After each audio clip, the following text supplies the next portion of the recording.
Hi, it's Kia. I invite you to read with me. I will be reading some of the New York Times news tonight. I read the news with no commentary because that's how I like the news. And that's why I subscribe to the New York Times, because I just like facts. I just like to know the truth, and so I trust the Times. So I will be simply reading from the Times tonight. Democrats reshape 2028 presidential primary calendar and put South Carolina first. The party's membership finalized the new order for the first 6 states to winnow the candidate field, pushing back Iowa and New Hampshire. This was written by Shane Goldmacher, and it was written today, August 15th, 2026.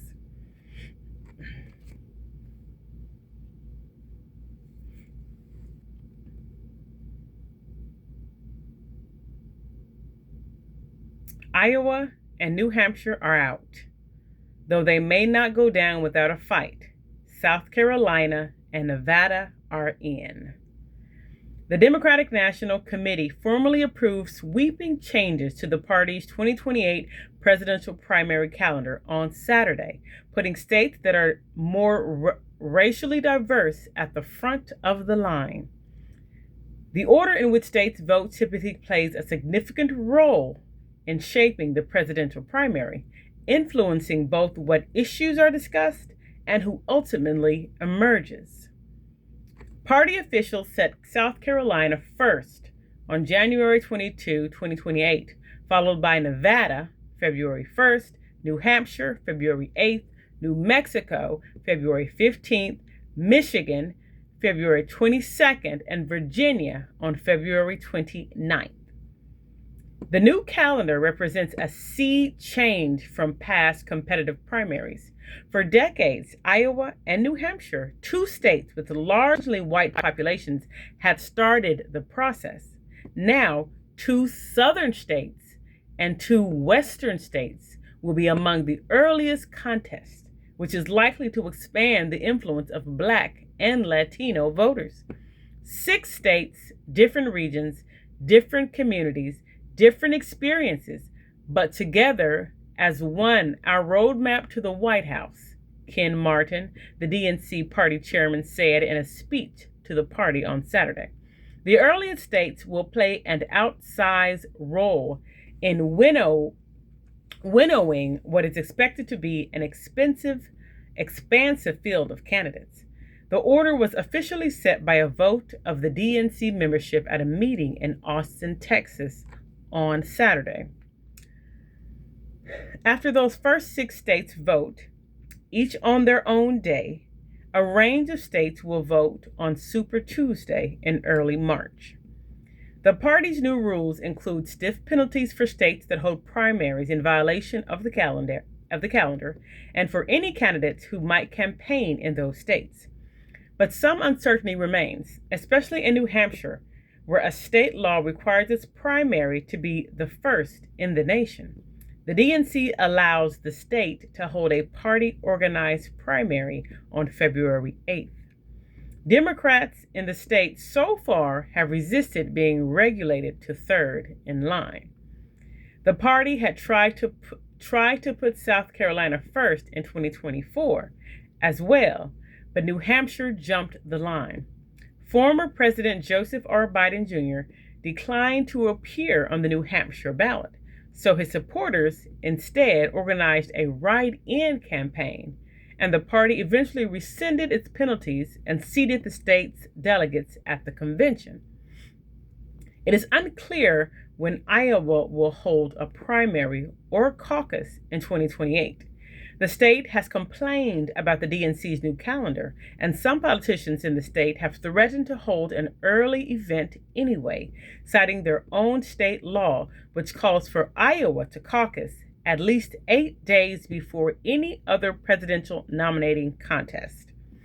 On Saturday, Rita Hart, chair of the Iowa Democratic Party, said the new calendar excludes huge swaths of the country and the voters Democrats need. And she warned that it was still possible the process could be thrown into chaos and an unwelcome distraction for Iowa Democrats trying to win this year. Jamie Harrison, the former DNC chair and a former chair of the Democratic Party in South Carolina, made the case that we're not erasing tradition, we're building on it.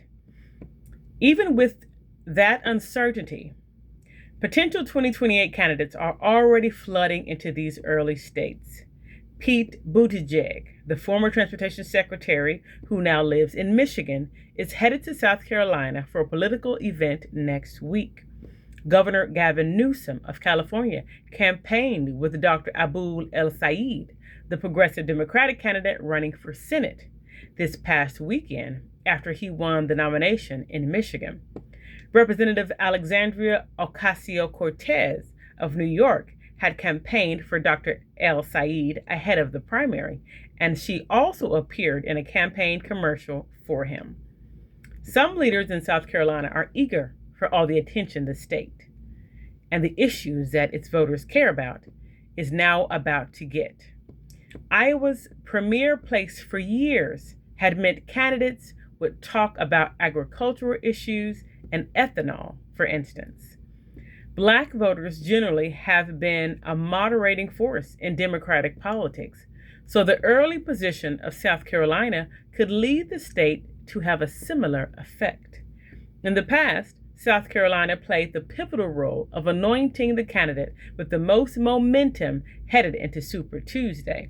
Now, Michigan and Virginia, which are bigger and more expensive to campaign in, are set to hold that power.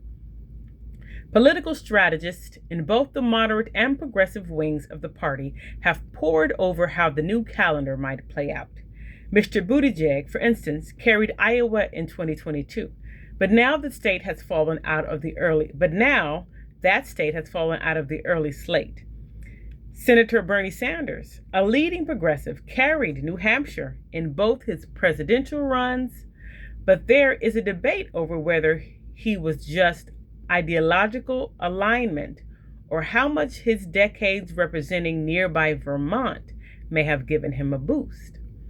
Mr. Biden had placed South Carolina first in the calendar in 2024, elevating the state that delivered him the nomination in 2020 after bruising defeats in Iowa and New Hampshire.